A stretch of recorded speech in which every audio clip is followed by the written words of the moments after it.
On Monday. And what did you do with the information? Because we asked you. Right, and what did you do with that information? You told us on Monday because we asked you whether any other hard drives crash. This is unbelievable.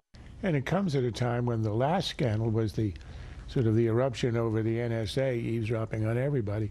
So on the one hand, you have an administration that's defending the ubiquitous collection of information, personal information, on everybody, especially on communications by email and by phone.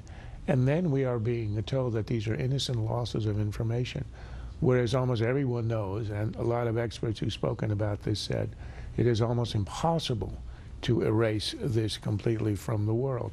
And I think what's really rankling people here is the arrogance.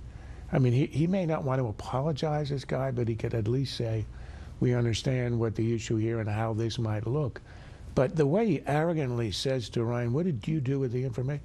The fact is they have been withholding information clearly.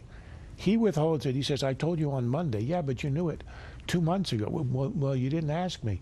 As if this is an adversarial game in which unless the precise question is asked, he can hide information. And that's why people feel that there is a true scandal underneath here because of the way in which they are concealing and delaying and stonewalling.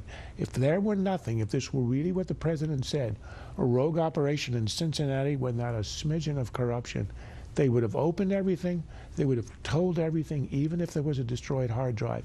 They would have said so 4 months ago and not Monday. Take a look. Let's do the full investigation because we really don't think we did anything wrong here. Or you count on a media that will not be interested to 100th of the degree in which they were interested in the 18 minutes when a Republican in the White House had a gap of 18 minutes, meaning Nixon in his tapes. 2 years on precisely the issue we're concerned about, the emails between Lois Lerner and outside people, White House, other agencies, all are missing. I'm astonished by how the mainstream press has relatively less interest in this than, for instance, Fox News. I would say to Republicans who are worried about this is, what's the alternative? Is the alternative a commitment of American service personnel indefinitely in countries like Afghanistan and Iraq? They're welcome to make that case. Let me remind you, this is a lightning round. Lightning is very quick. Yes, yes. Just checking on the meteorological facts. Yes. The reason his numbers are low is because he pursued a foreign policy of deliberate retreat.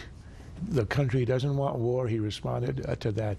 But between war and retreat, there's a huge distance. And the result of that you can see all around the world. He said he would raise our standing in the world. Everywhere in the world, Libya, Syria, Iraq, Afghanistan, Ukraine, America and its allies are in retreat, and our suffering is a direct result of his policy.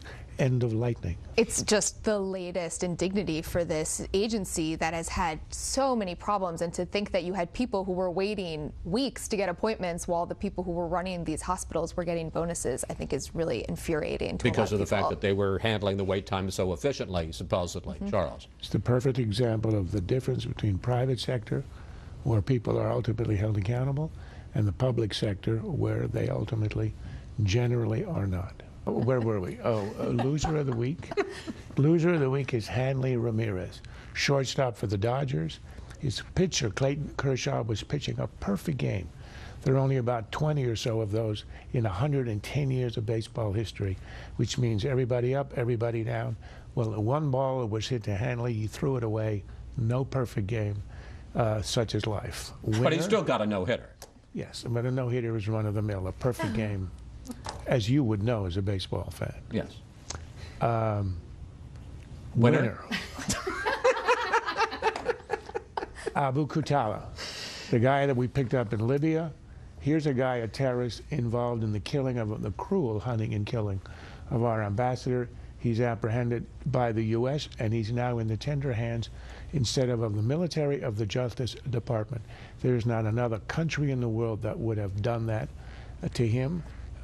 He's a lucky man, such is life in America. This has been a Sunfish production.